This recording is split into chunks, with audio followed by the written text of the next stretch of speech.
Bonjour chers amis d'Espérance Média, bienvenue à notre moment d'étude et de partage de la parole de Dieu sur l'Épître aux Hébreux.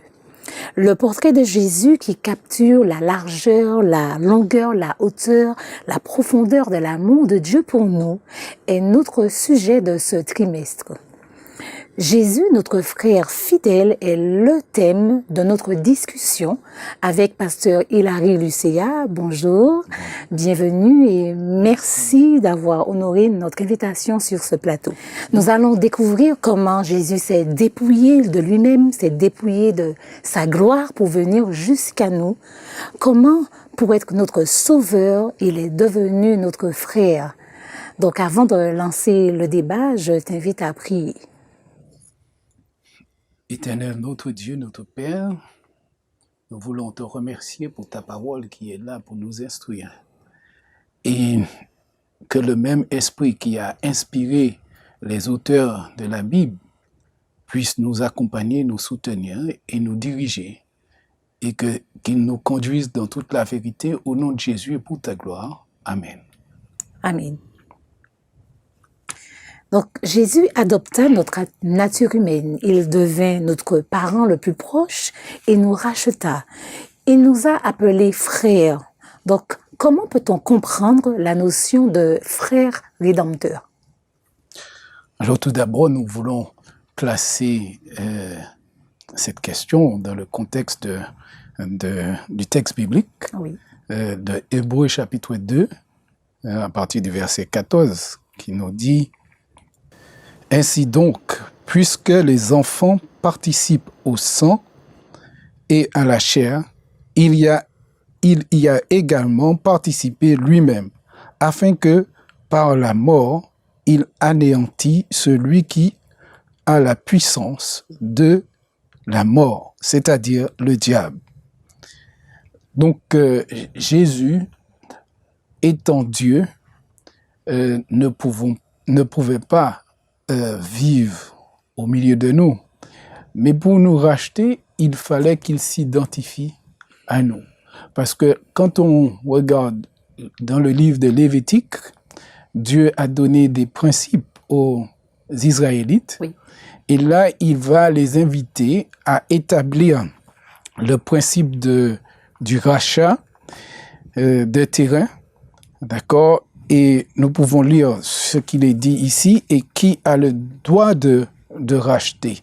Donc cela va nous éclairer pour que nous puissions comprendre vraiment la notion de frère rédempteur. Lévitique chapitre 25, à partir du verset 25, il est dit: si ton frère devient pauvre et vend une portion de sa propriété, celui qui a le droit de rachat, son plus proche parent, viendra et rachètera ce qu'a vendu son frère. Si un homme n'a personne qui ait le droit de rachat et qu'il se procure lui-même de quoi faire son rachat, il comptera les années depuis la vente, restituer le surplus à l'acquéreur et retournera dans sa propriété. Nous voyons aussi au verset 47, il est dit: si un étranger, si celui qui demeure chez toi devient riche et que ton frère devient pauvre près de lui et se vende à lui qui demeure chez toi ou à quelqu'un de la famille de l'étranger, il y aura pour lui droit de rachat après qu'il se sera vendu. Un de ses frères pourra le racheter, son oncle ou le fils de son oncle, ou l'un de ses proches parents pourra le racheter, ou bien s'il en a les ressources, il se rachètera lui-même. Donc, la notion de rachat, qui veut dire retrouver un bien qu'on a perdu, parce qu'on voit la notion de il vend sa propriété parce qu'il est tombé peut-être dans la pauvreté, il ne peut pas subvenir à ses besoins, il va vendre ses terrains, Mais en Israël, on n'a pas le droit de vendre un terrain pour toujours. D'accord? Donc, il y a la notion de rachat où la personne peut se racheter si elle a trouvé les moyens de le faire, ou bien un proche parent, un frère, un oncle, le fils de l'oncle, un cousin, peut, ou un proche parent, peut-être un cousin plus éloigné. Qui identifie la personne en elle-même. Oui. Et donc, cette personne peut racheter le bien. Maintenant, on ne peut pas garder le bien de quelqu'un vitam aeternam parce qu'il y a l'année de jubilé. Oui. À l'année de jubilé, si la personne n'a pas de moyens pour se racheter, l'année de jubilé, le bien devrait être restitué à cette personne. Oui. D'accord? Donc, ainsi, Jésus, pour nous racheter, devait s'identifier à nous, devenir notre proche parent. Et donc, puisque nous sommes faits de chair et de sang, Dieu qui est une lumière inaccessible, un esprit, nous ne pouvions pas le voir s'il demeurait esprit. D'accord? Donc, c'est pourquoi il a fallu qu'il... il a revêtu cette humanité. Voilà. Qu'il incarne. On parle de l'incarnation, qu'il s'incarne en l'homme, d'accord? Et qu'il vienne vivre parmi les hommes, et une vie parfaite, parce que même s'il était venu juste comme un homme, et qu'il avait des imperfections, il ne pouvait pas nous racheter. Donc il fallait qu'il puisse vivre une vie parfaite, afin de pouvoir nous racheter. C'est-à-dire que même à travers cette divinité, Jésus a été un homme. Oui, Jésus est venu, il a pris la forme d'un homme, nous dit Philippiens chapitre 2, à partir du verset 5, il dit « Ayez en vous les sentiments qui étaient en Jésus-Christ, lequel, existant en forme de Dieu, n'a point regardé comme une proie à arracher, d'être égal avec Dieu, mais s'est dépouillé lui-même en prenant une forme de serviteur, en devenant semblable aux hommes. Et après s'être trouvé dans la situation d'un homme, il s'est humilié lui-même, se rendant obéissant jusqu'à la mort, même jusqu'à la mort de la croix. » D'accord? Donc, pour nous racheter, il devait s'identifier à nous. Et donc, c'est pourquoi il a pris la forme d'un homme. Maintenant, quand on dit la forme d'un homme, il était vraiment homme, parce qu'il est né d'une femme. Voilà. Par l'intermédiaire du Saint-Esprit, mais il était vraiment homme. Oui. Mais son humanité n'enlevait pas sa divinité. Okay. Mais en même temps, il ne faut pas que nous puissions nous tromper parce qu'on peut dire, mais s'il était aussi Dieu, c'est pourquoi il a vécu une vie parfaite. Il était sujet à des tentations comme tous les êtres humains. Alors, pourquoi était-il nécessaire? Bon, peut-être que tu as commencé à amorcer la réponse à ma question. Pourquoi était-il nécessaire que Jésus endosse l'humanité pour anéantir le diable? Ne pouvait-il pas accomplir la même chose en étant fils de Dieu? Oui, Jésus est venu. Il nous est dit, verset 14, « Ainsi donc, puisque les enfants participent au sang et à la chair, il y a également participé lui-même afin que, par la mort, il anéantit celui qui a la puissance de la mort, c'est-à-dire le diable. » D'accord? Donc, c'était nécessaire que Jésus devienne homme comme nous-mêmes. Il est dit au verset 17, si on regarde, en conséquence, il a dû être rendu semblable en toutes choses à ses frères, afin qu'il fût un souverain sacrificateur, miséricordieux et fidèle dans le service de Dieu. D'accord? Donc, pour vraiment nous représenter, il est venu vivre avec nous, il a vécu comme un homme, il a connu la soif, la fatigue, il a connu la tentation, d'accord? Bien que il nous est dit au verset 18, « Car ayant été tenté lui-même dans ce qu'il a souffert, il peut secourir ceux qui sont tentés. » Donc, bien sûr, il a été tenté, mais il n'a jamais péché. Mais tout ce qu'il a enduré fait qu'il puisse être un souverain sacrificateur. Il peut bien nous représenter auprès de Dieu et de tout droit, parce que le salaire, la Bible nous dit dans Romains chapitre 6, verset 23, le salaire du péché, c'est la mort.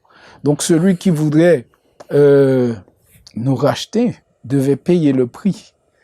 Or, il vient nous racheter du péché. D'accord? Et donc, pour nous racheter du péché, il n'y a pas de prix pécuniaire. D'accord? C'est pas financièrement qu'on peut payer ce prix. C'est un proche parent qui doit, par son sang, nous racheter. Parce qu'il faut qu'il efface le péché. Or, sans l'effusion de sang, le péché ne peut pas être effacé. Et pour que le péché soit effacé, il faut que le sang coule. Or, Jésus est venu, il a pris la forme de l'agneau, il a été immolé, et son sang a coulé, et par son sacrifice, il a ce droit de pouvoir nous pardonner nos péchés et de nous racheter, de faire de nous à nouveau des fils et des filles de Dieu. Donc, est-ce que tu peux me dire pourquoi, alors, quel droit a l'endossement justement de cette nature humaine, quel droit il a ouvert à Jésus et qu'est-ce qu'il n'aurait pas pu faire autrement? Quel droit? Eh bien, ça lui donne le droit de rédempteur. Ça lui donne aussi le droit de nous appeler frères. D'accord? Parce qu'il est dit, si on va au verset 11 du chapitre 2, il dit, « Car celui qui sanctifie et ceux qui sont sanctifiés sont tous issus d'un seul. » Donc celui qui sanctifie, c'est Jésus, qui nous sanctifie par son sacrifice. Oui. Et aussi par sa parole. Parce qu'il est dit dans Jean 17, verset 17, « Sanctifie-les par ta vérité, ta parole est la vérité. » Mais nous sommes aussi sanctifiés par le sang de Jésus, nous sommes lavés. Donc, il est dit, celui qui sanctifie et ceux qui sont sanctifiés viennent tous d'un seul. Donc, nous avons tous, c'est-à-dire la même origine. D'accord? L'origine divine. Dieu le Père. Nous venons du Dieu le Père et c'est pourquoi il s'identifie à nous, il peut nous appeler frères. D'ailleurs, il dit même au verset, si on continue le verset 11, qui dit, « C'est pourquoi il n'a pas honte de les appeler frères. Lorsqu'il dit, « J'annoncerai ton nom à mes frères et je célébrerai au milieu de l'assemblée. » Je te célébrerai au milieu de l'assemblée. D'accord? Donc, il considère, il s'identifie vraiment à nous, ce sauveur grand qui est Dieu, mais il est descendu, il a pris la forme humaine et il nous appelle frères malgré nous sommes des pécheurs. Vous voyez, c'est un Dieu rempli d'amour. D'accord? Et pas parce que nous avons péché qu'il nous repousse, qu'il nous rejette, etc. Il n'aime pas le péché, mais il aime le pécheur. Et d'ailleurs, c'est pourquoi il est venu, parce qu'il dit qu'il est venu chercher et sauver ceux qui étaient perdus. Et quand on prend la notion de frère, quand on parle de grand frère, le grand frère est censé laisser l'exemple pour les autres. Oui. Donc, Jésus est venu aussi pour nous laisser un exemple, pour que nous puissions aussi suivre cet exemple. Oui, les Hébreux nous donne aussi une idée de cela. Si on lit Hébreux chapitre 12, à partir du verset 1, il est dit, « Nous donc aussi, puisque nous sommes environnés d'une si grande nuée de témoins, rejetons tout fardeau et le péché qui nous enveloppe si facilement, et courons avec persévérance dans la carrière qui nous est offerte. ayant les regards sur Jésus, le chef et le consommateur de la foi, qui, en vue de la joie qui lui était réservée, a souffert la croix, méprisé l'ignominie, et il s'est assis à la droite du trône de Dieu. D'accord? Donc, il est venu, il a vécu sur cette terre, il a subi la honte, le mépris, les tentations, mais malgré tout, il a gardé la foi en Dieu. Et c'est pourquoi nous sommes invités à regarder à Jésus. D'accord? Si nous regardons à Jésus, eh bien, petit à petit, le péché pâlit à nos yeux, perd sa force, son emprise sur nous. Pourquoi Jésus peut être vraiment notre avocat ou le souverain sacrificateur par excellence? C'est parce qu'il connaît vraiment toute la puissance de la tentation, parce qu'il est allé jusqu'au bout de la tentation et il a remporté la victoire. Nous, lorsque nous cédons, nous n'allons pas jusqu'au bout de la tentation. Mais Jésus est allé au bout de toutes les tentations et il connaît la force, la puissance de toutes les tentations. Et c'est pourquoi il nous a dit qu'aucune tentation, nous ne serons pas tentés au-delà de notre force. Parce que aussi. Dieu connaît la force de la tentation et c'est pourquoi il est prêt. Et nous avons cette responsabilité en tant qu'enfants de Dieu de nous tourner vers lui, de regarder à lui parce que c'est lui qui peut nous donner la force pour être victorieux. Mais il dit aussi que nous n'allons pas avoir des tentations au-delà de nos forces aussi. Voilà, au-delà de nos forces. Donc, mais cette force, est-ce que nous avons vraiment la force pour résister à la tentation? Peut-être pas. La force que nous avons se trouve en lui. Parce qu'il nous dit dans Jean 5, Jean 15, sans moi, vous ne pouvez rien. D'accord? Donc, demeurez en moi. Si vous ne demeurez pas en moi, eh bien, vous serez vite balayé par l'ennemi. Oui, puisque c'est en demeurant en Jésus que nous portons des fruits. Voilà. Alors, revenons... Et l'apôtre Paul dit dans Philippiens 4, verset 13, « Je puis tout par celui qui me fortifie. » Oui. Alors, revenons sur cette notion d'humanité et de divinité, parce qu'il faut que ce soit clair pour nous. Donc, comment est-ce que l'humanité de Jésus révèle sa divinité? Peut-être que tu l'as dit, mais il faut que ça soit clair. Enfin, Jésus est venu en tant que fils de Dieu. D'accord, quand il est venu. Souverain sacrificateur, quoi encore. D'accord, mais en même temps, il est venu comme homme. Sans. Parce que tu vois, c'est quelque chose de. Oui, mais c'est complexe. On ne peut pas. C'est difficile de comprendre cela. Jésus était homme, mais il était aussi dans sa divinité. Oui, donc c'est ce que nous explique le texte de Philippiens. Oui. Il était en forme de Dieu. D'accord? C'est-à-dire qu'il existait avec le Père avant même de venir sur cette terre. Donc, il était présent.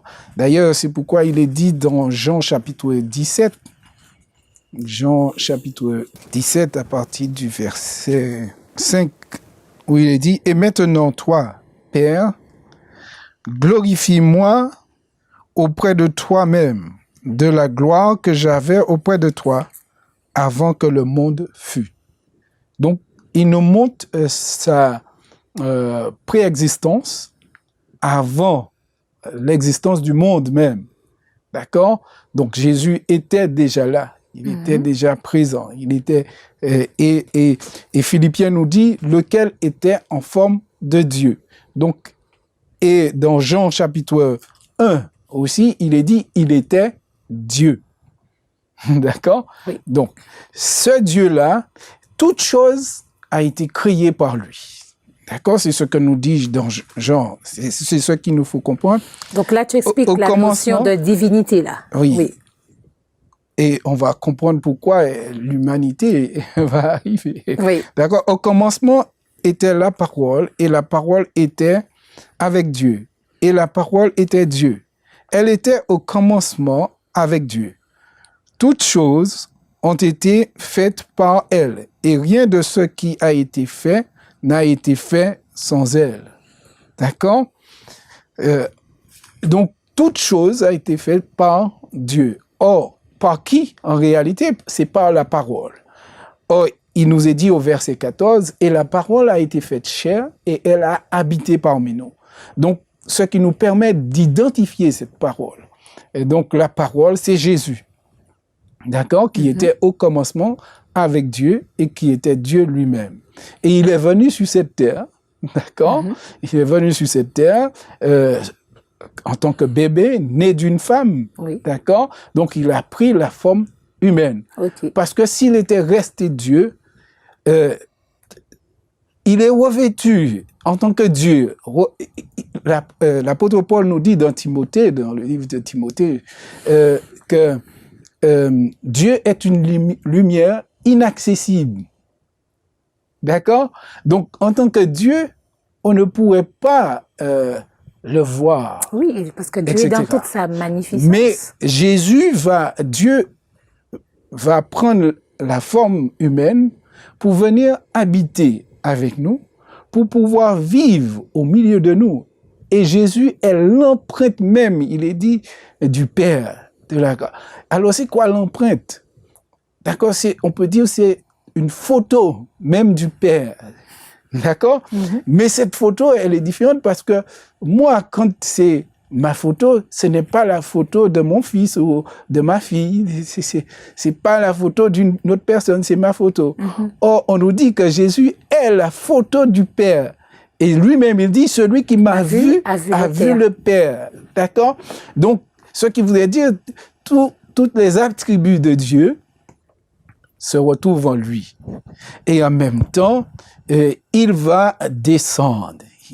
D'accord? Il accepte de se dépouiller de tout pour devenir homme, un enfant, pour descendre au plus bas, pour nous sauver. Pour nous racheter. Et c'est dans le contexte du plan du salut que nous pouvons vraiment comprendre l'incarnation. Mais nous ne pouvons pas tout expliquer. Oui. D'accord? Parce que si nous arrivons à tout expliquer, eh bien, nous connaîtrons même, nous devenions des petits dieux nous-mêmes. D'accord? Mais il y a des choses qui nous échappent et que c'est lorsque nous serons dans l'éternité que nous pourrons poser des questions à Jésus. Et à ce moment, ils pourront nous répondre. Oui. Mais ce qui nous permet de comprendre, c'est par amour pour nous, il a accepté de venir s'identifier avec nous pour pouvoir nous racheter. Alors, tu as expliqué la divinité de Jésus, donc qu'en est-il pour son humanité? Oui, donc nous avons vu que Jésus, il était là et c'est lui qui a créé toutes choses. Donc, ce qui lui donne aussi droit de créateur, droit de création sur nous. D'accord? Il a droit sur nous par création. Mais en même temps, Jésus, il nous est dit dans le texte Hébreux chapitre 2, verset 16, « Car assurément, ce n'est pas à des anges qu'il vient en aide, mais c'est à la postérité d'Abraham. » Donc, nous comprenons pourquoi Jésus devait prendre la forme humaine, parce que ce n'est pas à des anges qu'il vient en aide. S'il venait en aide à des anges, il aurait pris la forme d'un ange. Mais comme c'est à des hommes, à la postérité d'Abraham qu'il vient en aide, la postérité d'Abraham, comme dit auparavant le texte, participe à la chair et au sang. Donc Jésus lui-même vient participer à la chair et au sang, et donc il va devenir homme pour pouvoir sauver l'humanité. Oui, et j'atteste ce que tu dis quand on voit le cheminement de Jésus avec ses disciples jusqu'à sa mort sur la croix et puis sa résurrection 3 jours après. Oui. Donc nous poursuivons. Alors pourquoi même pas quel écart, la distance que alors je reprends. Arrête. OK. Nous poursuivons notre discussion. Jésus a tout fait pour réduire l'écart, la distance entre lui et nous. Donc, comment pouvons-nous pratiquement faire l'expérience de cette proximité avec lui? Donc, qu'est-ce qui a mis d'abord la distance entre lui et nous? D'accord? C'est ce que nous devons comprendre d'abord pour savoir pourquoi l'écart est réduit. Ce qui a mis la distance entre lui et nous, il me semble que Ésaïe nous donne une réponse dans le livre d'Ésaïe, Ésaïe 59, versets 1 et 2, il est dit « Non, la main de l'Éternel n'est pas trop courte pour sauver, ni son oreille trop dure pour entendre. Mais ce sont vos crimes qui mettent une séparation entre vous et votre Dieu. Ce sont vos péchés qui vous cachent sa face et l'empêchent de vous écouter. » Donc, si on parle de séparation, de distance, il faut qu'on comprenne que au départ, la Bible nous dit que Dieu a créé toutes choses bien, tout était parfait, mais à partir du moment que le péché est entré, le péché a mis une séparation entre Dieu et l'homme. Et donc, c'est à partir de là qu'il y a eu distance. Parce qu'auparavant, il est dit dans le texte de Genèse que Dieu venait dans le jardin et leur parlait. D'accord? Mais une fois que le péché est entré, quand Dieu est venu leur parler, ils se sont cachés. D'accord? Adam et Ève, ils se sont cachés. Donc, c'est eux qui se sont éloignés de Dieu. C'est pas Dieu qui s'est éloigné de nous, parce qu'il est venu dans le jardin, mais Adam et Ève se sont cachés. Mais toujours est-il, il ne les a pas laissés là comme ça. Il demande, où es-tu? Il appelle, il dit, où es-tu? Mais il savait où il était exactement. Oui. D'accord? Mais il voulait qu'il puisse réfléchir à ce qu'il a fait. Et maintenant, puisque l'homme se rend compte qu'il s'est séparé de Dieu, il ne peut pas se sauver lui-même. Et c'est pourquoi on peut reprendre le texte de Romains chapitre 6, Romains 3, verset 23, qui dit « Car tous ont péché et sont privés de la gloire de Dieu. » Donc ça, c'est signe de séparation, parce que nous sommes privés de la gloire de Dieu. Et Romains 6, 23 aussi qui dit « Car le salaire du péché, c'est la mort, mais le don gratuit, c'est la vie éternelle en Jésus-Christ. » Donc, si Jésus n'intervenait pas, nous serions tous perdus. Et le texte de Jean chapitre 3, verset 16 nous dit « Car Dieu a tant aimé le monde qu'il a donné son Fils unique afin que quiconque croit en lui ne périsse point, mais qu'il ait la vie éternelle. » Donc Jésus, le Fils de Dieu, il est venu pour donner sa vie, d'accord, en rançon, pour payer le prix. D'accord? Donc, il me semble que c'est Matthieu chapitre 20, verset 28, nous confirme cela. Il dit, « C'est ainsi que le Fils de l'homme est venu, non pour être servi, mais pour servir et donner sa vie comme la rançon de plusieurs. » D'accord? Exact. Donc, Jésus, il est venu en tant qu'homme, non pas pour être servi, mais il est venu pour nous servir. Il est venu pour vivre au milieu de nous et ensuite donner sa vie, il est dit comme rançon. Le mot rançon signifie le prix à payer. D'accord? Quand on prend quelqu'un en otage, le plus souvent pour libérer cette personne, eh bien, il faut que soit le gouvernement, soit les parents payent une forte somme pour pouvoir libérer cette personne. Eh bien, Jésus vient payer le prix avec sa propre vie. Il est l'agneau de Dieu qui ôte les péchés du monde. Donc, en tant qu'agneau, il a été dans Apocalypse, il est dit l'agneau immolé.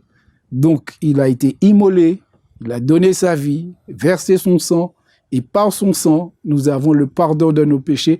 Et donc, il réduit la distance entre nous et Dieu. Lorsque nous acceptons Jésus comme notre Seigneur et Sauveur, lorsque nous croyons en son sacrifice, eh bien, il nous justifie Et la Bible nous dit dans Jean 1, verset 12, à tous ceux qui l'ont reçu et qui ont cru en lui, elle a donné le pouvoir de devenir enfant de Dieu. Oui, et moi j'ajouterais que Dieu a aussi le dernier mot en toutes choses. Voilà. Alors, Jésus s'est identifié pour nous sauver. Comment cet exemple peut-il nous aider à avoir une approche plus adaptée envers ceux que nous voulons amener à Christ? Oui, Jésus est venu pour nous sauver et nous voyons que, étant Dieu, il n'est pas resté Dieu, mais il est devenu homme. Donc, il s'est incarné. Et en quelque sorte, l'apôtre Paul nous donne un modèle humain de l'incarnation lorsque nous lisons dans 1 Corinthiens chapitre 9, 1 Corinthiens chapitre 9, à partir du verset 19, il est dit, « Car bien que je sois libre à l'égard de tous, je me suis rendu le serviteur de tous, afin de gagner le plus grand nombre. Avec les Juifs, j'ai été comme Juif, afin de gagner les Juifs. Avec ceux qui sont sous la loi, comme sous la loi, quoique je ne sois pas moi-même sous la loi, afin de gagner ceux qui sont sous la loi. Avec ceux qui sont sans loi, comme sans loi, quoique je ne sois point sans la loi de Dieu, étant sous la loi de Christ, afin de gagner ceux qui sont sans loi. Il dit, j'ai été faible avec les faibles, afin de gagner les faibles. Je me suis fait tout à tous, afin de sauver de toute manière quelques-uns. D'accord? Donc l'apôtre Paul nous montre l'incarnation humaine. Si nous voulons évangéliser, nous devons apprendre à nous incarner, à aller à la rencontre de l'autre, à nous identifier dans une certaine mesure, parce qu'on voit que quand il dit que ceux qui sont sous la loi, il dit que quoique je ne sois pas sous la loi. Et il dit que ceux qui sont sans loi, d'accord? Donc il va à leur rencontre, mais il sait qu'il n'est pas sans la loi de Dieu. Il tient à respecter la loi de Dieu, mais il fait un pas vers l'autre être humain pour pouvoir comprendre sa situation et le ramener à Christ. Donc apprendre à connaître l'autre. Oui. Et ne pas déjà s'imposer à l'autre. Ne pas s'imposer à l'autre, rencontrer. Ne pas juger l'autre non plus. Mais les barrières, il y a des barrières qui sont entre nous. Par exemple, si je veux évangéliser des Anglais, il faut déjà que j'apprenne à parler leur langue, oui, ou bien trouver quelqu'un qui puisse interpréter, traduire, pour permettre la communication entre nous. Donc, s'il n'y a pas de communication entre nous, c'est peine perdue. On ne peut pas gagner quelqu'un. Mais quand on arrive à parler le langage de l'autre, eh bien, on arrive à s'identifier à l'autre. Oui. Et c'est plus facile de gagner le cœur de l'autre lorsqu'on parle son langage. Et pour pouvoir connaître quelqu'un, il faut aussi se rapprocher de cette personne. Voilà. Chercher à connaître un petit peu plus. Bien sûr. Bien sûr, si on ne se rapproche pas. C'est comme un homme, s'il veut une femme, il doit se rapprocher, il doit essayer à comprendre qu'est-ce qu'elle aime, d'accord? S'il n'arrive pas à comprendre ce qu'elle aime, ce sera difficile pour lui de poursuivre, d'accord? Parce que la femme va émettre des choses et il faut entendre ce qu'elle dit et lire entre les lignes pour pouvoir savoir ce que tu vas lui apporter comme cadeau.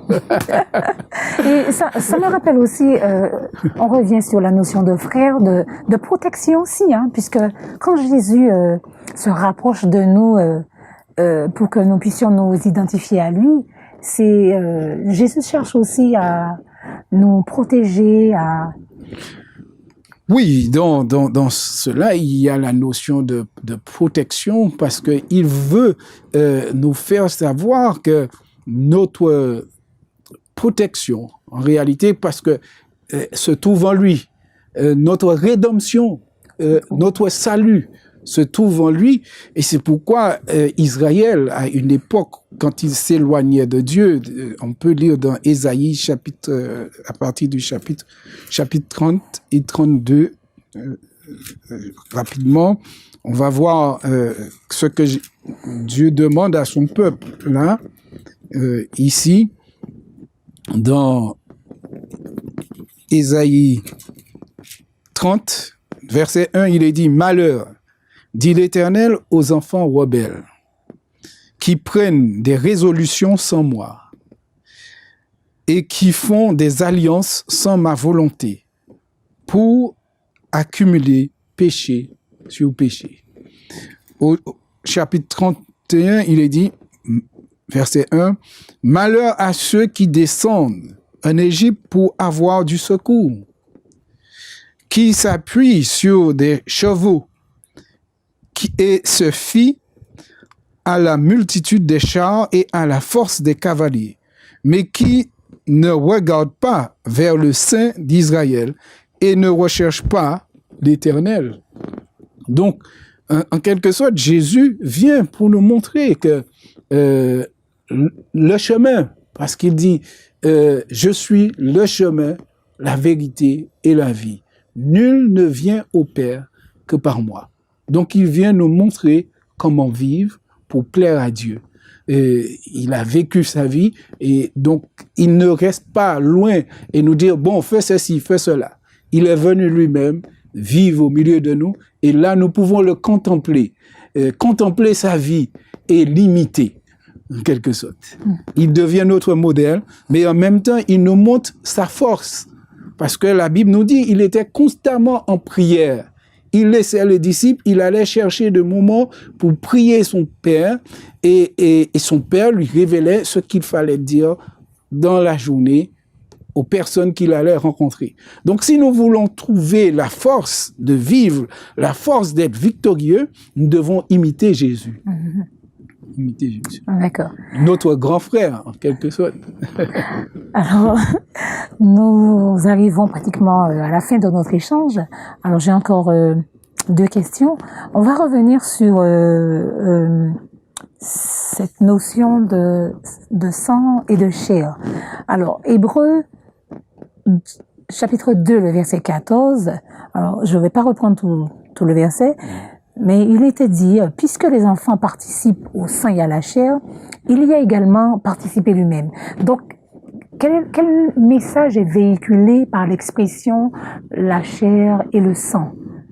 Oui, en quelque sorte, la chair et le sang, représentent déjà l'humanité. Parce que Jésus, à un moment, a dit aux disciples, un esprit n'a ni chair ni os. D'accord? Donc, s'il y a la chair, c'est que c'est un homme.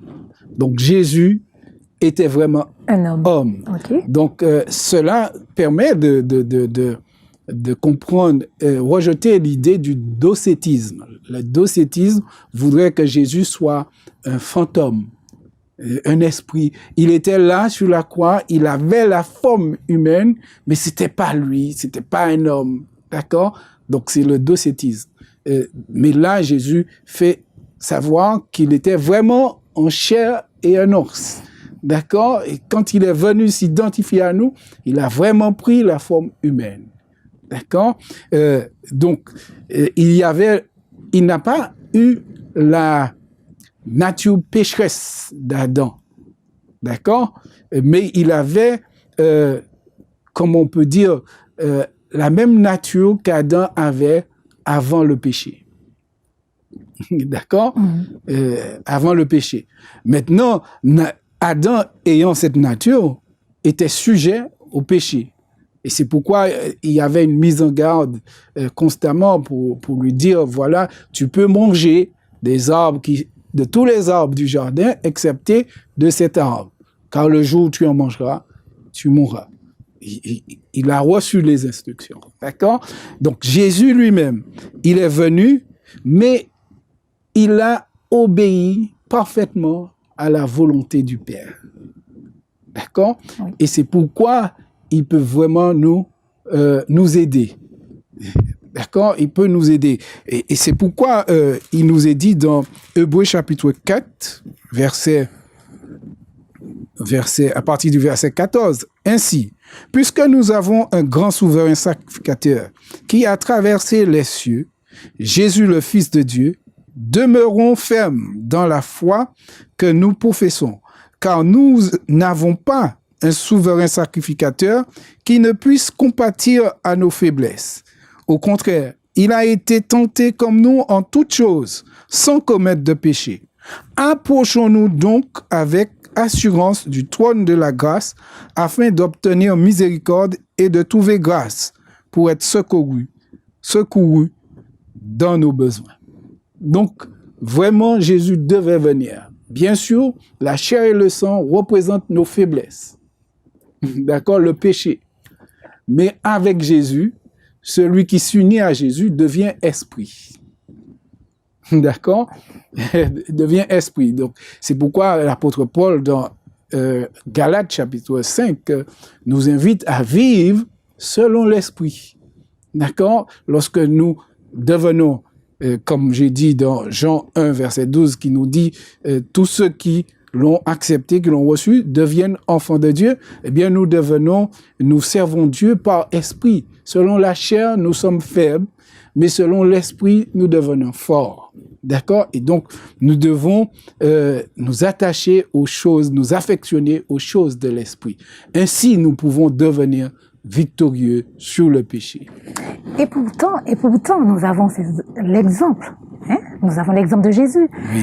Mais puisque nous avons aussi les promesses, l'exemple, les promesses de la victoire à travers Jésus, pourquoi tant de personnes parmi nous ont-ils des difficultés avec le péché? C'est une question qui mérite réflexion, etc. D'accord. Parce que, oui. Regarde, on aurait dit par moment, on dit, tu fais un grand pas, tu fais par exemple 3 pas en avant, et puis tu reviens en arrière rapidement. Donc, ce que tu dis là décrit l'exemple de la vie d'un homme dans la Bible, un grand homme, Élie, par exemple, qui a connu une grande victoire sur le mont Carmel, d'accord, où le feu est descendu, a consumé le sacrifice, l'offrande et tout. Et puis, un instant après, il s'enfuyait devant Jézabel, oui, qui le menaçait. D'accord? Il va prendre la fuite. Et il est devenu si faible qu'il dit à Dieu, prends ma vie. D'accord? Prends ma vie. Et Dieu ne l'écoute pas. Dieu va lui donner ce qu'il faut. Dieu va apporter la réponse. Il va lui donner la nourriture. Il va lui permettre de manger, de reprendre des forces. Et tout de suite, de se reposer à nouveau, parce qu'il va s'endormir à nouveau. Il va reprendre des forces, il va le réveiller, il va lui donner encore de la nourriture. Et il lui dit, écoute, tu n'as pas terminé. Tu vas devoir aller joindre Hazaël, etc. Tu as encore une mission à accomplir pour moi. Donc, humainement, sur le plan humain, nous avons des faiblesses, parce que nous avons hérité la nature pécheresse. Donc, cela provoque des faiblesses. Et même lorsque nous avons accepté Jésus comme notre Seigneur et Sauveur, nous devons tous comprendre que ce n'est pas la perfection. Quand on est baptisé, on n'entre pas dans une perfection totale. Et puis, la vie chrétienne n'est pas exempte d'épreuves. Voilà. Donc, quand on accepte Jésus, on dit vraiment que maintenant, j'ai pris la décision d'appartenir à la famille divine. Mais ce n'est pas encore la perfection totale, parce que nous sommes encore sur cette terre. Nous avons la nature humaine qui est sujet à des faiblesses. D'accord? Et c'est pourquoi, maintenant, nous devons apprendre à vivre par l'esprit, selon l'esprit, pour que nous puissions apprendre à être victorieux et que nous puissions vraiment désirer cela, d'accord? Désirer vivre avec Dieu, parce que Dieu ne veut forcer personne. Si il nous change comme ça, certains d'entre nous ne serions pas contents d'emblée. Donc il nous a donné la liberté de choisir. Il nous donne la liberté et il nous permet d'apprendre à comprendre le mécanisme du péché pour que nous puissions arriver nous-mêmes à dire, je veux terminer avec cette vie de péché. Je voudrais vivre une vie différente, une vie en Christ. La vie en abondance que Jésus est venu nous apporter. Eh bien, ce sont les mots de la fin. Pasteur Hilary, je te remercie pour tous ces éléments de réponse. Je pense qu'il était quand même assez primordial de faire la différence entre l'humanité de Jésus, sa divinité, mais surtout comprendre que le plan de la rédemption, ce sacrifice sur la croix, c'est pour notre bien, pour nous racheter de nos péchés. Et aujourd'hui, nous attendons le retour du Seigneur. Amen, amen. Donc, merci, Pasteur Hilary. Donc, pour mettre fin à cet échange, nous allons prier. Merci. Bon et tendre Père Céleste, ô combien nous t'aimons, Seigneur, parce que tu nous as aimés le premier. Tu as envoyé ton Fils Jésus sur cette terre pour donner sa vie en rançon pour notre vie, Seigneur. Nous voulons te dire merci pour ce sacrifice. Merci pour tant d'amour, Seigneur, manifesté envers chacun de nous.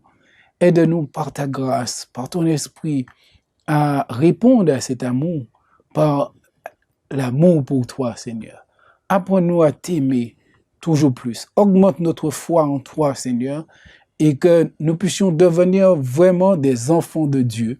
Nous puissions nous blottir en toi et que nous puissions t'appartenir pour toujours, afin de vivre avec toi les siècles sans fin de l'éternité. Merci de savoir que Jésus est actuellement notre avocat. Il intercède pour chacun de nous lorsque nous confessons nos péchés. Il est fidèle et juste pour nous pardonner nos péchés. Merci de savoir cela, que Jésus est prêt à nous pardonner lorsque nous confessons nos péchés. Merci pour la victoire qui nous est promise en Jésus. C'est notre prière au nom de Jésus et pour ta gloire. Amen.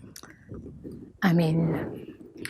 Eh bien, chers amis, merci de nous avoir accompagnés pendant ce moment. Eh bien, j'espère que cet échange a pu vous apporter des éléments de réponse. Sinon, pour ma part, je vous retrouve prochainement